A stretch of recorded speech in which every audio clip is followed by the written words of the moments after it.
Oh, Dr. Keenan. Why are you back so early? We need to talk about the sick business that went down here last night. Are you going to answer me? I'm sorry, I didn't realize you asked a question. So, what was it about last night's events that troubles you? Troubles me? All of it. That you drugged Alexis Davis and your own niece. Oh, come on, Jocelyn just had a little adventure. It's in the blood. It's in the family.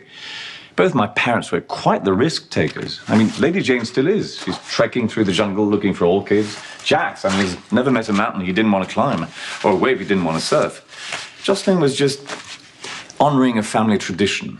Family tradition, Is that by being snatched from her bed and dragged to an abandoned house in the middle of the night and drugged by her own? Well, she's back with her mother, isn't she? Last night's events was nothing more than a pleasant dream to Jocelyn. I'm sick of your riddles, Jerry. What are in the vials? Oh, you're hardly in a position to interrogate me. I'm your accomplice. If anything happens to them, I'm looking at murder charges. But you already are, but not for Jocelyn or Alexis. They won't feel any of the after effects after their time at Windermere last night. So why those two? Why not? What's the connection? You see, it's the little mysteries that keep life entertaining. But I can assure you, it will become clear very soon.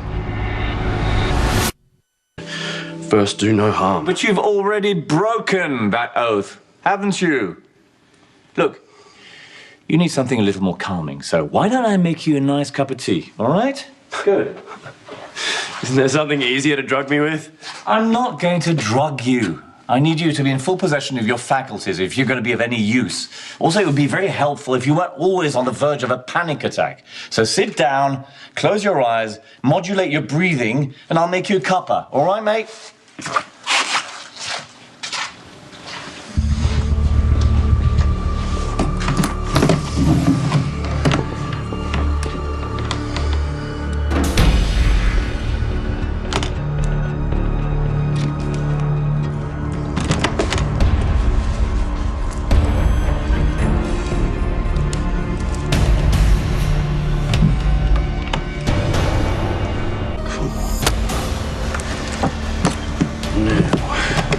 What have you got in here?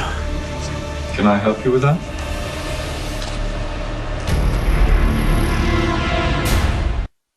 Yes. I need to know what you injected Alexis and Jocelyn with. Well, why don't you take it to the lab, have it analyzed? But I could spare your hospital the expense. Give it to me. There we go. Very refreshing. Perhaps you've heard of it. It's called H2O. Very funny. Well, you were the one who wanted to know what was in the vial. Well, it's nothing but water? What is this? A test? Think of it as an educational exercise.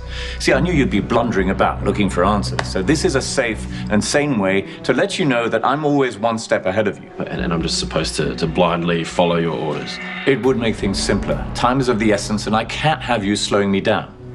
Are you going to join me, Doctor? It's oolong from Down Under. It's very soothing. I'm sure it is. No, I don't care, okay, what games you're playing. You did not have me kidnap Jocelyn Jax to bring her all the way out here to inject her and Alexis Davis with just plain water. You know, it's astonishing how much my niece has grown up. She's going to be very tall, like her father. I don't care. I will not take part in hurting a child.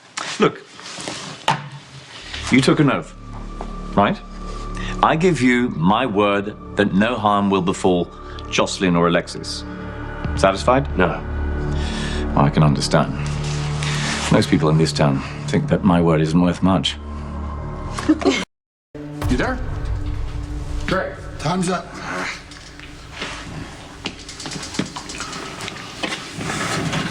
Thank you. You got a visitor.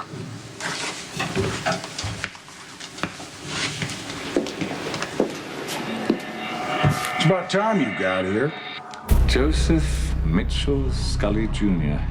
It's been too long. I wasn't sure I'd hear back from you. I certainly didn't expect to see you in person. I know. As it turns out, I have need of your services again. Well, unfortunately, I'm on a indefinite leave of absence. It's so tedious. When the past comes back to bite us, indiscretions we thought we'd put behind, resurfacing when it's most inconvenient. Well, you know my situation. How about yourself? What have you been up to? This and that. Such as? Well, I recently had the opportunity to reconnect with a family member. I'm rather a connoisseur in prisons, but this is considerably better than many. Nevertheless, I'm sure you're quite eager to leave here. Hell yes, I'm innocent. Oh, of course, yes. You claim to have been framed by Sonny Corinthos, which we both know is a lie. Oh, you seem to be misinformed there, Jer. Oh, on the contrary. I make it a point to do thorough research. Which is why I know about that past that haunts you. Doesn't it include the shooting of a dancer in Atlantic City?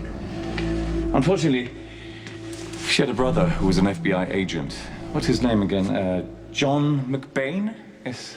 As I understand it, he recently left the Bureau, but clearly had enough pull with law enforcement to see you arrested. Well, you see, that's where you come in. If I stay locked up here, I can't provide what you need. Oh, I'm going to get you out. I simply have to attend to other matters first. Listen, we had a deal. Your mouthpiece said I was supposed to be out here weeks ago. You'll be out when you need to be out, not a minute sooner. What the hell are you talking about? You see, I'm not a great believer in charity. Any favor you've done will need to be repaid, and given that I'm delivering you from a well-deserved life sentence, it appears that you owe me quite a lot. You see, I've already put the first step in motion. You're going to help me with the rest. Yeah? What do you want me to do? I thought you'd never ask. It was a painstaking and worthwhile process. Last February, I made a body disappear. What? As in the body will never be found? Well, technically, there was a body involved, except not the one people were expecting. You know what? I remember you now. You're talking riddles. It's annoying. I'd like to think of it as keeping things interesting. How else are you going to amuse yourself in this wretched place? Well, you got me there. Fine. Enlighten me. How did you make this body disappear? Oh, it was quite a magic act. But with your help, I'm going to perform my ultimate feat. It's a stroke of luck, really, that your legal troubles timed out this way. No, it's not how it feels from this side of the bars. You see, if I hadn't embarked on this operation, I would never have had the incentive to come to your rescue. So far, all I've heard is a lot of talk. Why don't you fast forward to the rescue part? Oh, don't worry, everything's going according to schedule. Again, what do you mean everything?